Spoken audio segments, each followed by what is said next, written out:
Did you know that when you buy a new PC, the manufacturers have loaded it with free apps they think you might use?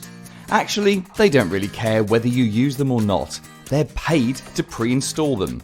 We call this bloatware. And it means your new device starts its life more cluttered than it needs to be, with slower processing speeds, and an increased chance of being hacked if the software gets out of date. Removing bloatware can make your new laptop up to 40% faster. That's according to Microsoft's own tests.